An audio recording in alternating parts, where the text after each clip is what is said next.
Bonjour à toutes et à tous. Aujourd'hui on va faire un petit point sur l'évolution des kits à champi et des petits tests que je fais en parallèle. Donc pour l'instant je vais dire que là on est sur les pleurotes jaunes et que j'ai bien l'impression qu'il y a un début de contamination parce que les couleurs ici là ça m'a l'air d'être de la moisissure.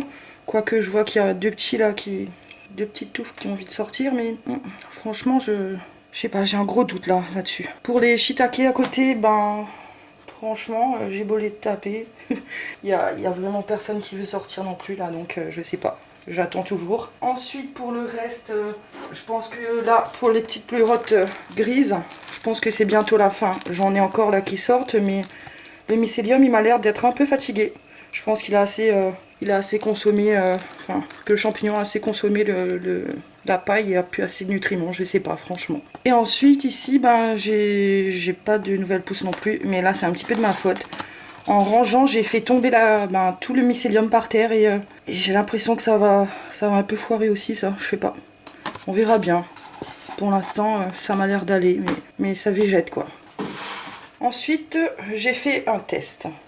Vous savez maintenant que j'adore ça, faire les tests, et maintenant que je suis lancée, j'ai clairement du mal à m'arrêter. J'ai essayé de faire une sporée en fait dans un bocal avec du miel, de l'eau, et regardez ce que ça a donné. Là, on voit clairement que ça a été contaminé. Donc je suis un peu déçue, j'avoue, mais j'ai peut-être pas mis assez de miel, ou peut-être que, je sais pas, c'était une pleurote jaune à l'intérieur. Donc je sais pas. Ensuite, j'ai fait exactement la même chose avec les pleurotes grises. Et là, c'est pas encore contaminé pour le moment. Et on voit le mycélium qui est en train de se développer là, juste au-dessus. Pour l'instant, ça m'a l'air d'être bien. J'ai également fait la même chose de l'autre côté. Et là, c'est déjà un peu plus développé. Donc là aussi, j'ai l'impression que c'est plutôt pas mal. Il y a du mycélium aussi dans l'eau. Donc franchement, c'est encourageant. Toujours avec du miel là. Et je pense que celui qui a le mieux marché et qui n'est pas contaminé, c'est celui-là.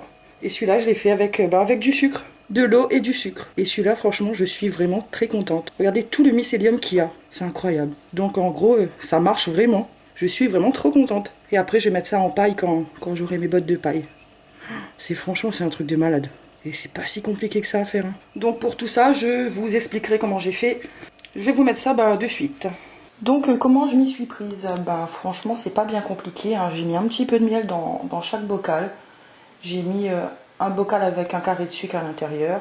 J'ai mis dedans les champignons en morceaux. Et ensuite, j'ai rempli ça. Pas beaucoup. J'ai mis 2 tiers.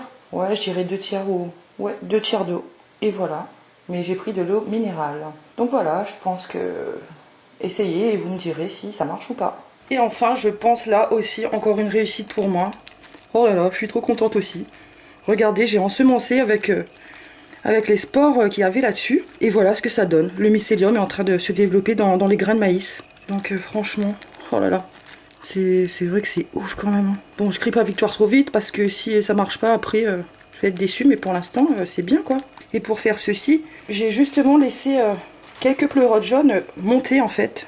Et elles ont sporé dessus. Vous voyez, il y a encore les spores là. Et j'ai ensuite enlevé tous les spores. Pas tout parce qu'il y en a encore là dessus. Et je les ai transférés dans le maïs une fois que je l'avais fait bouillir.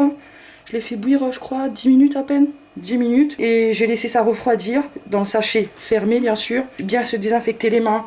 Ça sentait l'alcool de partout, tellement j'en ai mis plein partout. Voilà, donc pour éviter justement la contamination. Et du coup, là, après, je dirais 2 semaines, je commence déjà à voir le résultat. Et franchement, c'est cool, quoi. Et ça, pareil, quand ce sera bien développé, j'aurai les bottes de paille et je mettrai ça dedans, quoi. Je vais ensemencer de la paille avec les graines de maïs. Donc je suis vraiment contente que ça fonctionne, même si j'ai eu un loupé là, comme je vous l'ai dit, pour celui-là. Mais sinon, avec les pleurotes, je pense que c'est ultra facile. Hein. Après, si vous avez d'autres champignons à portée de main, essayez, franchement essayez, parce que si là déjà ça fonctionne avec ça, franchement, je vois pas pourquoi ça passerait pas avec d'autres champignons. Donc voilà, je crois que j'ai tout dit. Je suis peut-être allée un peu vite, mais bon, il n'y avait pas plus de choses que ça à dire. Donc voilà, je vous dis à bientôt dans une prochaine vidéo. Au revoir.